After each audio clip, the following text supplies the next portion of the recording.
What's up guys, NepentheZ here and welcome to Season 2 of Race to Division 1, the series where myself and AA9 Skills build a team each. We then trade teams and use each other's team in amongst our own team and try and see who can win Division 1 first. This time along guys, I have gone for a Russian League team. I did ask in the comment sections which you guys wanted to see the most.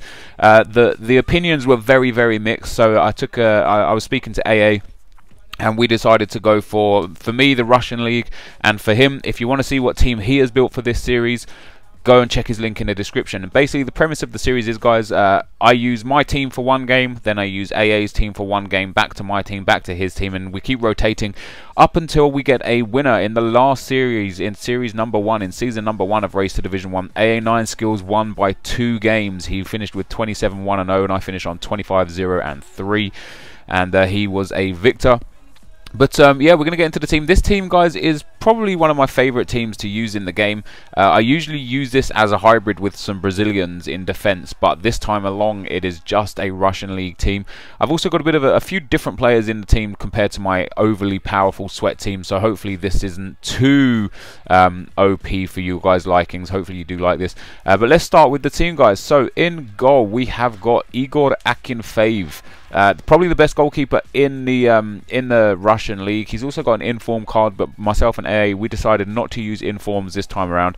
Akinfeev there, so he's very cheap. You know, he's got 89 diving, 90 reflexes, 81 handling, 82 kicking, and 82 positioning. An exceptional card. I love the 82 kicking as well. I love goalkeepers that can kick the ball really deep, really long. Hopefully he's going to be a great addition to the team. In at the first centre-back slot, guys, the first centre-back slot is here. We've got Bichetti. Bichetti is a great defender. Even when he was in the Serie A, he was actually a good defender to use because of his not only his 76 pace, but also his 79 defending and 80 heading makes for a very good player. You can get him for like literally discard price, you know, 1,000 coins maximum. I'd say I'd pay for him. And coming in at 6'1" as well, I really like his height mixed with his heading. In at the second centre-back slot, guys, arguably the weakest player in the team, this guy, Hubokan, I do believe that's how his name is pronounced correctly. He goes for discard price as well. 77 pace, which is nice, and the 78 defending, which is nice, but only 73 heading. Not overly keen on that, but not too bad. He's got medium work rates, and Bichetti here has got medium-high work rates, so he's very defensive. And the third centre-back, as you probably would have seen at this stage already, is Antonio Ferreira. So this guy has got a few really good points about him, a few really bad points about him. The good points about him is his 81 pace, very nice. And of course, he's got 3-star skill moves, which is tidy for a defender. But the negative points about him is his attacking work rate that is high, so he's going to bomb up the field for a fair bit, and the fact he only has 67 defending and 67 heading. Hopefully his pace will get us out of a bit of trouble in the defensive situations, and with the CDMs involved as well, it shouldn't really be too much of a problem.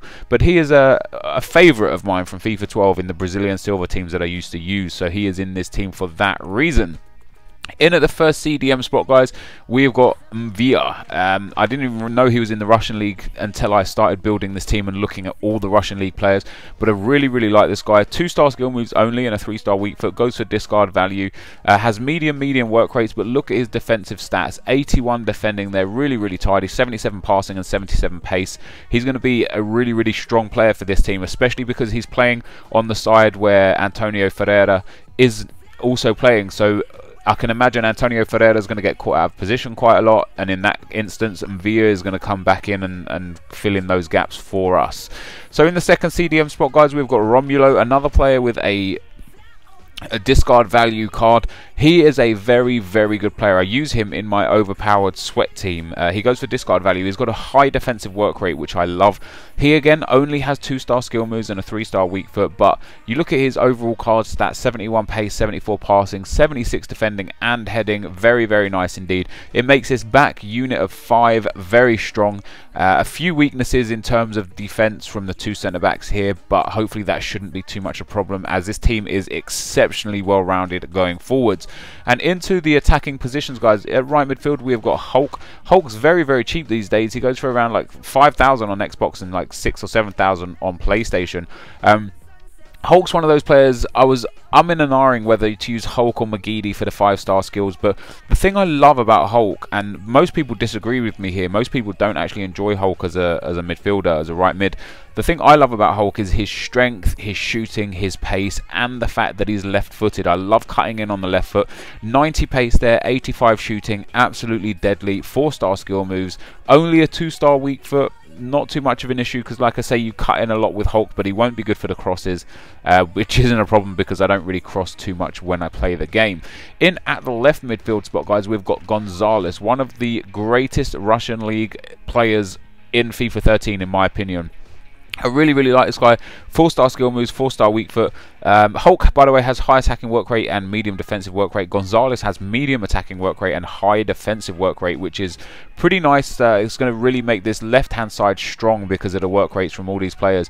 But Gonzalez, yeah, 90 pace, 80 shooting, 4-star skill moves, 4-star weak foot. He goes for discard value. You cannot complain about that. Like, the only thing I would change about Gonzalez is would be to give him a high attacking work rate. In at the cam spot, guys, we have got Carlos Eduardo. Carlos Eduardo is one of my favourite skillers from years gone by. 5-star skill moves, 3-star weak foot. He goes for around like 2,500 to 3,000 coins on both consoles. He also has medium attacking work rate and low defensive work rate, which I like for a cam in a 3-5-2 because it means they drop in behind the strikers. You know, if you've got high attacking work rates on the wingers, it's almost like you play 4 strikers with your left mid, your right mid, and your 2 strikers. And having the cam drop back in is awesome for link-up play. So Carlos Eduardo is going to be deadly. He's got a great shot on him, even though his shooting is only 74. He's obviously got that really tidy pace and dribbling, 83 pace and 86 dribbling. Very nice indeed. Now, the strikers were 2 positions in this team that could have gone either way. You know, I've got one of my favourite strikers in this entire game in this team, and then I've got a striker that I didn't really use too much in this team as well. So we'll start with that one, and that one is Samuel Eto'o. So Eto'o is a really good player in this game, and I can't believe how cheap he is for an 85 rated striker. He goes for like literally like, I don't know, 3,000 coins, 3,500 coins on both consoles, maybe even cheaper if you get him in an open bid. And for an 85 rated player as good as him, that's crazy. He's got 4-star skill moves and a 3-star weak foot, high attacking work rate, medium defensive work rate, 91 pace, 83 dribbling, 82 shooting. Absolutely deadly. Cannot wait to actually use him for a prolonged period of games and see what I can do with him. And the last striker spot, guys, is, as I say, one of my favourite players in the game. That's Wellington. 92 pace, 79 shooting, but he's got 4-star skill moves and a 4-star weak foot. So for the 2,000 coins you're going to pay for him, you are definitely going to get your money's worth. This is the team that I built. This is a Russian League team that I built, like I say. If you guys wouldn't mind dropping a like on the video, I'd really appreciate it. If we can get this first episode to anywhere around 10,000 likes, that would be absolutely mental. And guys, don't forget to go and check out AA9 Skills and the team that he has built on his channel. You'll get the first batch of gameplay from this series tomorrow at 10 PM. This series gets uploaded every single day at 10 PM. Hopefully you're going to enjoy this series. Hopefully I can come back and get a win on the gameplay. I was really disappointed in season 1 that I was unable to win that season, but hopefully I can come back strong and win season 2. There will be no messing around for me this time around. I'm just going to go straight in there and see if I can win every game as quick as possible. But guys, this is the end of the episode. This is the end of the video. So if you have enjoyed this, be sure to leave a like, rating, comment, and subscribe to my channel if you haven't already. And as always, thank you very much for watching, and I will see you next time. Cheers.